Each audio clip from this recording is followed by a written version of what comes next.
Dear students, हम connective tissue के types के हवाले से बात कर रहे थे। कनेक्टिव टिश्यू के डिफरेंट टाइप हैं। इसमें एक टाइप था ब्लड, जो कि हमने पढ़ा कि ब्लड कनेक्टिव टिश्यू की स्पेशलाइज्ड टाइप है।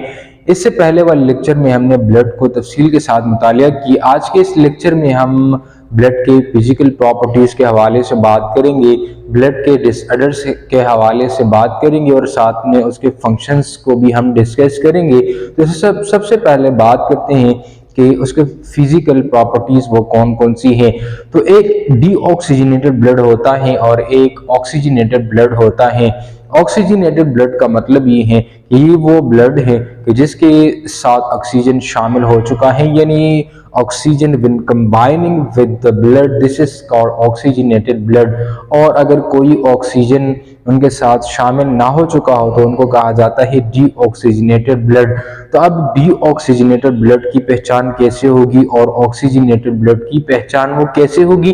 तो सबसे पहले जो ऑक्सीजनेटेड ब्लड है उसका जो कलर है, उनका जो रंग है वो ब्राइट रेड है। यानी जब हम ब्लड को मुतालिया करेंगे और ब्लड का कलर अगर हम देखें कि वो ब्राइट रेड है, so bright red is the indication of oxygenated blood के इसके साथ ऑक्सीजन वो शामिल है। इसके साथ अगर हम देखें कलर ऑफ डीऑक्सीजनेटेड ब्लड, तो उनका कलर जो है वो डार्क रेड है। अभी ऑक्सीजन आता कहाँ से है, तो जाहिरी बात है कि एनिमल्स वो इनहेलेशन का प्रोसेस करते हैं, वो ईयर को अपने वजूद के अंदर ले आते हैं। इस ईयर के अंदर ऑक्सीजन होता है और वही ऑक्सीजन जब ब्लड के साथ शामिल हो जाए तो उनको कहा जाता है ऑक्सीजनेटेड ब्लड। और अगर कोई उनके साथ ऑक्सीजन शामिल ना हो चुका हो तो उनको कहा जाता है डीऑक्सीजनेटेड ब्लड। अब ऑक्सीजनेटेड ब्लड का कलर किस तरह होता है, वो ब्राइट रेड ही होता है और डीऑक्सीजनेटेड ब्लड का जो कलर है वो डार्क रेड होता है।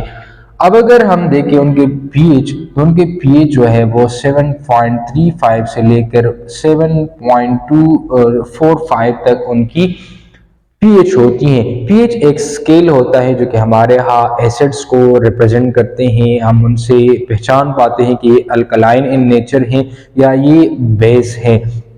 मोस्टली पीएच स्केल जो है वो 1 से लेकर 14 तक के जो डिजिट्स पर ये मुश्तमिल होता है।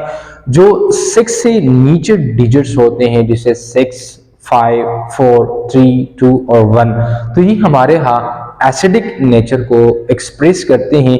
और जो 7 होते हैं वो हमारे यहाँ अल्कलाइन नेचर को शो करते हैं। जो 7 से ऊपर नंबर्स हैं, जैसे 8, 9, 10, 11, 12, 13 और 14 तक, तो ये हमारे यहाँ बेस के नेचर को रिप्रेजेंट करते हैं। तो यहाँ पर जो ब्लड है उनकी पीएच जो है वो अल्कलाइन है, यानी स्लाइटली अल्कलाइन है, बहुत ज़्यादा अल्कलाइन नहीं है, बल्कि ये थोड़ा सा अल्कलाइन इन नेचर है।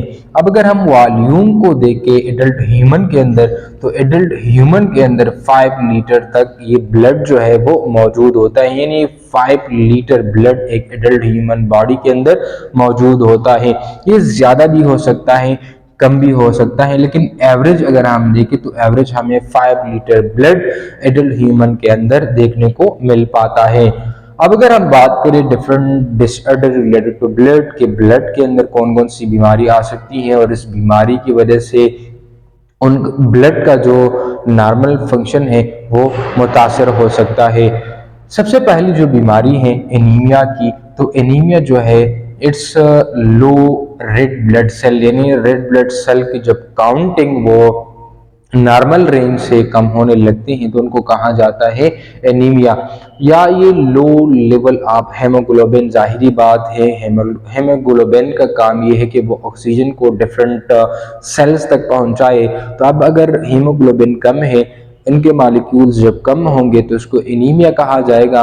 अब अगर उनकी मालिक्यूल्स कम है तो फिर ऑक्सीजन कैसे हेमोग्लोबिन के साथ अटैचमेंट रखेगा और कैसे ये डिफरेंट सेल तक पहुंचेगा। तो ये एक खतरनाक बीमारी है कि जिनको कहा जाता है एनीमिया। और ये एनीमिया जब रेड ब्लड सेल्स कम होते हैं, जब हेमोग्लोबिन कम होते हैं, तो इनकी वजह से ये एनीमिया काज होती है।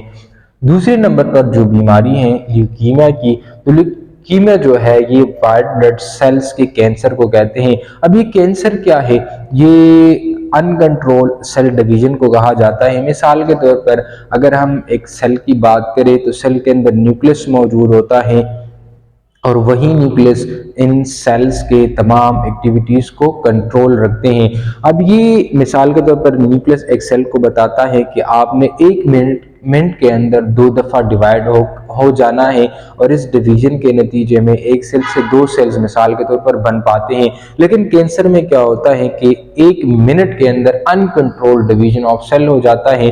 अब जितने ज़्यादा सेल्स होंगे तो वो उतना ही ट्यूमर सा एक लार्ज बॉडी की फॉर्मेशन होगी और इस तरीके से बहुत सारे सेल्स बन पाएंगे और वही सेल्स जो कि हेल्दी सेल्स होते हैं उन तक खुराक की पहुंच वो नहीं होगी, तो इस तरीके से बहुत सारे सेल्स बनेंगे तो उनको कैंसर कहा जाता है।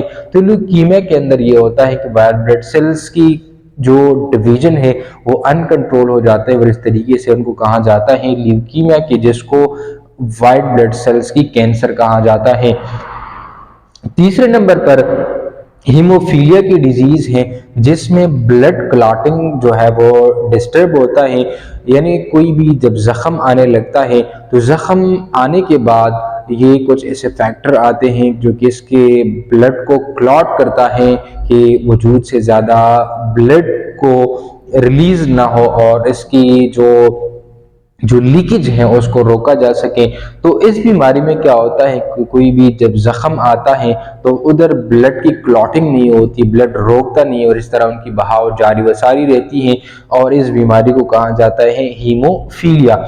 नेक्स्ट जो 4th नंबर पर डिजीज है उसको कहा जाता है थ्रोम्बोसिस।